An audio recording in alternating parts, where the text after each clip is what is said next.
Hi everyone, welcome back to another session of UNESCO Talks. I'm your host, Gabrielle Menezes. This week, UNESCO's Global Education Meeting will take place in Fortaleza, Brazil.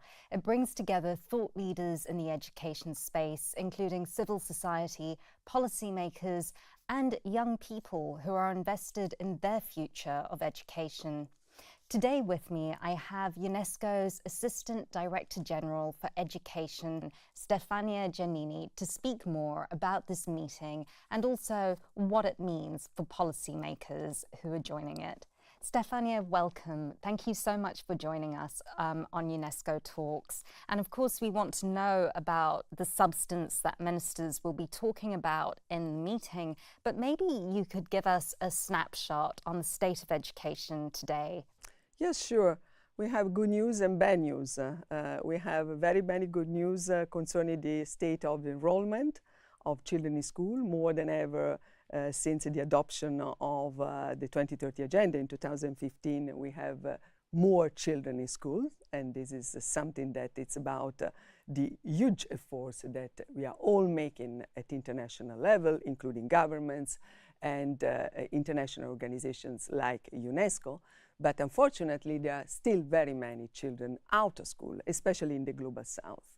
And this is something that must be absolutely effectively addressed if we want to be serious as we are in terms of affirming and reaffirming education as a fundamental human right. So when we're speaking about children who are out of school, what kind of barriers do children face in accessing education? You know, education is many times a victim of social and, let's say, natural crisis. Education is a victim of climate change, for instance, and we see so many children out of school because of natural disasters that have a huge impact on their communities. Education is a victim of crisis or conflicts. We just saw an incredible increase of attacks on schools, and this is something that concerns very much the international community.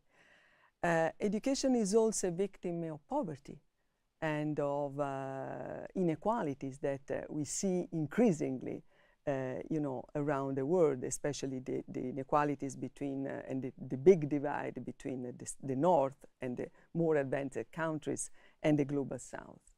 But education is also a solution for so many challenges. And that's the main mission we have at UNESCO, to put education and the transformative power of education as part of a solution when it comes to climate change. For instance, can we be serious in terms of climate action without a changing mindset through education for climate change, through education for sustainable development? The main objective we have with this global education meeting in Fortaleza, convening all the ministers of education of the world and some education and some finance ministers, is to make clear that without prioritizing education, without financing better and more education, will not have a real, better, more sustainable and peaceful society. And I think that's really the message that we want to give to policymakers who are at the Global Education Meeting. Do we have any specific message for them around women and girls who face different education barriers? Yes, sure. There are cultural, social barriers, especially in the Global South. It's about not prioritizing necessarily girls' education when poverty is still a big challenge. But in principle, our message is quite simple. We cannot leave behind half of the world population if we want to be serious in achieving the all 17 goals. And we cannot accept that there is still a country in the world, Afghanistan, where girls and women are totally banned from this fundamental human right, which is having access to schools, having access to universities, be free to learn, be free to choose their own life, consequently. And that's why our voice is always loud when it comes to protect and promote girls' education and women empowerment. And so, really, the key message from this meeting is that governments and policymakers need to invest more in education. What are the arguments we can use to convince them that they need to do this urgently? I think that education is the smartest investment that the government can do, because it's about a change in mindset, and consequently it's about a change in behaviors for the best.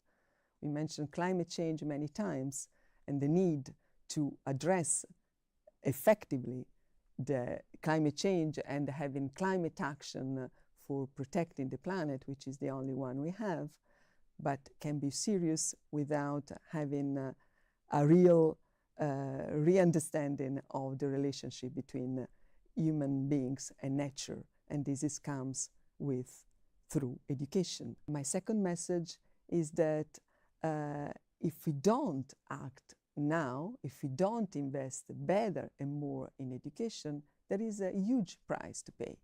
And this price of inaction, so to say, has been estimated recently.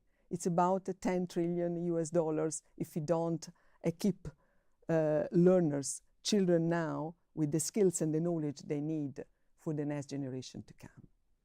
And my final question is about UNESCO's recently released Global Education Monitoring Report. It has the theme of leadership. Why was this the theme of this year's report, and why is it so important? Because leadership is crucial to navigate complexity. And we need the good leaders in politics, we need good leaders in finance, we need good leaders in economy, and we need, crucially, good leaders in education. And this is not usually, let's say, a commonplace when it comes to discussing and reshaping priorities in education. That's why it's so important to focus on leaders, educators. That's why it's so important that this report identifies, let's say, some important dimensions where the new leaders in education should be recruited and trained. It's about foster collaboration instead of, let's say, building competitive learning environments. It's about developing people and unlocking people potential. And it's about very much setting expectations when they have to lead their own community. Schools are, the centers of the city, the community. So this report highlights challenges, but also provides messages, recommendations, and solutions to make leadership a strong component of the schools of the future.